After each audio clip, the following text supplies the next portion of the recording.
Hello friends, welcome to back my channel. So இன்னைக்கு பாத்தீங்கன்னா ஒரு ஹோம் ரெடிமி டிப்ஸ் நான் உங்களுக்காக எடுத்து வந்திருக்கேன். சோ அது என்னன்னு பாத்தீங்கன்னா உங்க ஹேர்க்காக புரோட்டீன் ஹேர் மாஸ்க்.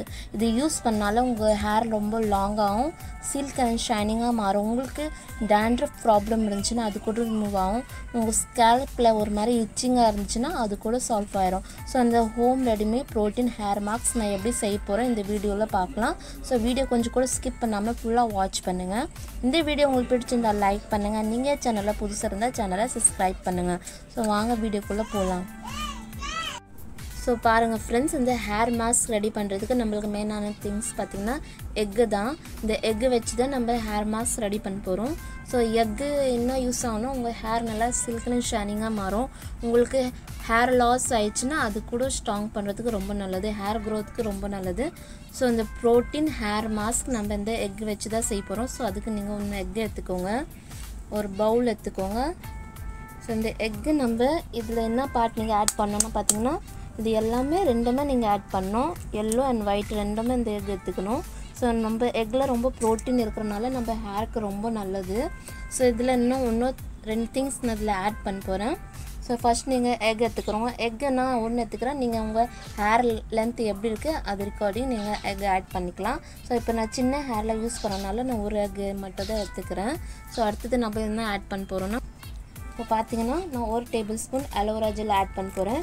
நீங்க மார்க்கெட்ல இருக்கிற அலோவேரா ஜெல் கூட யூஸ் பண்ணிக்கலாம், இல்லனா ஃப்ரெஷ் செடியில இருந்து எடுத்துக்கறோம் அதுல இருக்கிற ஜெல் நீங்க யூஸ் பண்ணிக்கலாம். சோ அலோவேரா உங்க ஹேரை ரொம்ப மாய்ஸ்சரைஸ் பண்ணும். இது பாத்தீங்கன்னா ஹேர் லெந்த்க்கு, ஹேர் growthல, ஸ்கேல்ல என்ன ப்ராப்ளம் வந்துச்சுனா உங்க ஸ்கேல்ல அது கூட ரிமூவ் ஆகும்.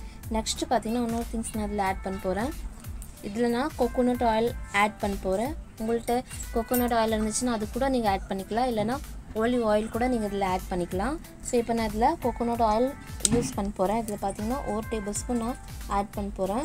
சோ இதுதான் फ्रेंड्स, நான் மூணு திங்ஸ் மட்டும் தான் ஆட் பண்ணியிருக்கேன். எக், அலோவேரா ஜெல், நெக்ஸ்ட் பாத்தீங்கன்னா கோகோனட் ஆயில். சோ இந்த மூணுமே நம்ம நல்லா mix பண்ணிக்கலாம். இது இந்த ஹேர் மாஸ்க் உங்க ஹேருக்கு ரொம்ப புரோட்டீன் கொடுக்கும். உங்க ஹேர் நல்லா லாங் ஆகும். நெக்ஸ்ட் பாத்தீங்கன்னா உங்க சில்க் அண்ட் ஷைனிங்கா மாறும். உங்க ஹேர் நல்லா mix பண்ணிக்கோங்க. mix பண்ணிட்டு இது எப்படி நீங்க யூஸ் பண்ணனும்னா உங்க ஸ்கேல்ப்ல இருந்து ஹேர் லெந்த் வரைக்கும் நீங்க யூஸ் பண்ணிக்கலாம். பாத்தீங்கன்னா மந்த்லி நீங்க யூஸ் பண்ணினே வாங்க. உங்க ஹேர் நல்லா லாங் ஆகும், சில்க் அண்ட் ஷைனிங்கா மாறும். dandruff ப்ராப்ளம்ல எல்லாமே ரிமூவ் ஆயிடும். சோ இது எப்படி அப்ளை பண்ணனும்னா ஃபர்ஸ்ட் உங்க ஹேர்ல ஆயில் இருக்க கூடாது, அதுக்கு அப்புறமா தான் நீங்க இது அப்ளை பண்ணனும். உங்க ஹேர்ல ஆயில் இல்லாம தான் நீங்க இது யூஸ் பண்ணனும். ஹேர்ல ஆயில் இருக்க கூடாது. ஃபர்ஸ்ட் நீங்க ஒரு நாள் முன்னாடி நீங்க நல்லா வாஷ் பண்ணிட்டு நெக்ஸ்ட் நீங்க இது அப்ளை பண்ணலாம். பாருங்க நல்லா mix பண்ணிட்டேன் நான். பாருங்க फ्रेंड्स, நம்ம ஹேர் மாஸ்க் ரெடி. இது பாத்தீங்கன்னா நீங்க ஸ்மெல் வருது, சில பேர் சொல்வாங்க எது நீங்க எப்படி அப்ளை பண்ணலாம், எக் நல்ல ஸ்மெல் வரும். சோ அந்த ஸ்மெல் கம்மி பண்றதுக்காக நீங்க இதல 2 drops லெமன் ஜூஸ் பாத்தீங்கன்னா அப்ளை பண்ணிட்டு நீங்க ஹேர் ஸ்கேல்ப்ல இருந்து எண்ட் வரைக்கும் அப்ளை பண்ணிட்டு 1 hour அப்படியே விட்டுட்டு அதுக்கு அப்புறமா நீங்க உங்க ஹேரை வாஷ் பண்ணிக்கலாம். சோ இது வீக்லி 2 times யூஸ் பண்ணி பாருங்க. 1 monthல உங்க ஹேர் growth நல்லாவே நீங்க பாப்பீங்க. சோ இந்த வீடியோ உங்களுக்கு பிடிச்சிருந்தா லைக் பண்ணுங்க, ஷேர் பண்ணுங்க, சப்ஸ்கிரைப் பண்ணுங்க. நீங்க சேனலை சப்ஸ்கிரைப் பண்ணீங்கன்னா நெக்ஸ்ட் நோட்டிஃபிகேஷன் உங்களுக்கு ஃபர்ஸ்ட் வரும். Thanks for watching.